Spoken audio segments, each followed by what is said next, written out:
Hey guys, for today's video, ituturo ko kung paano ang step-by-step ng pag-activate sa Maya Credit. Pero bago yan ay alamin muna natin kung ano ba itong Maya Credit. Ang Maya Credit ay legit loan platform na ino-offer ni Maya. Ang kagandahan dito, kapag dito ka nag-loan, mas madali at pwede mo agad siya mailipat o mai-transfer sa inyong Maya wallet. Hindi tulad ng G-Credit. Ngayon, paano nga ba natin ito ma-activate? Open Maya app at pindutin ang credit. So sa una, ganyan pa lang ang makikita nyo. Pindutin nyo lang yung sign up now.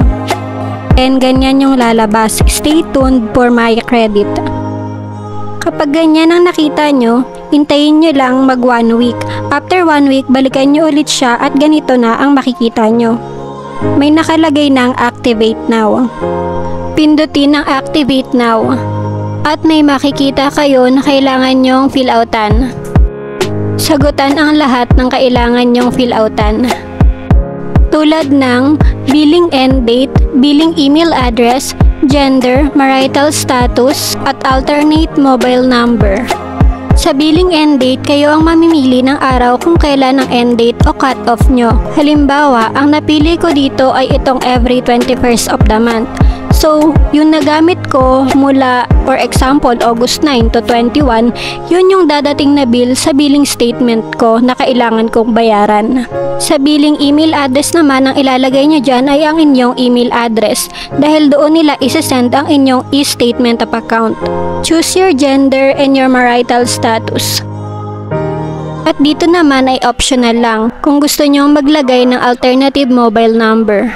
Ang sabi dyan sa baba, low service fees and automated payments. On your due date, the remaining balance from your total amount is auto-deducted from your Maya wallet to help you avoid getting late penalties. Ibig sabihin, kung mayroon kayong loan at dumating na yung e-statement at billing date nyo, ay automatic na ibabawas ni Maya Credit yung total amount due nyo sa inyong Maya wallet. Ang kagandahan dito ay hindi nyo na kailangan problemahin na kung makalimutan nyo yung due date ninyo, na kailangan nyo na palang magbayad. As long as may laman ang inyong Maya wallet, ay mag-auto-deduct na ito at mababayaran ang utang ninyo o ang niloan ninyo. I-click nyo lang yung continue kung tapos na kayo mag-fill out. At mapupunta naman kayo dito sa assign a contact reference. Ang sabi dito, maglagay ng contact person in case na hindi kayo makontak ni Maya. Kailangan bago kayo maglagay ng information ng contact reference, ay hihingiin nyo muna yung consent nila. At kung pumayag sila, ay pwede nyo na silang ilagay dyan. Ilagay nyo ang kanilang first name, last name, contact relationship, at ilagay ang mobile number nila. After nyo masagutan lahat yan, ay i-click lang ang continue. Then dito naman, i-double check nyo lang yung mga details na nilagay nyo. At kung tama naman lahat, ay pindutin nyo sa baba ang confirm. I think there's a reason though. Ups and downs just like every different season, yo. Ang sabi dito, help us give you the right loan offer by allowing access to your contacts, media, calendar, and installed apps. At pindutin nyo lang yung allow. And tada! Binigyan nila ako ng offer na 9,000 pesos. I-click nyo lang yung sample computation kung gusto nyo makita yung billing computation. So for example, sa 1,000 pesos, ang tubo nila ay 75.52 pesos. Pindutin nyo lang yung proceed at magsasend sila sa inyong cellphone number ng OTP o one-time PIN.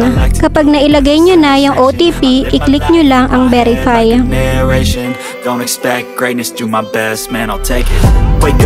And after 1 minute of waiting, ay pwede nyo na siyang i-transfer sa inyong Maya wallet.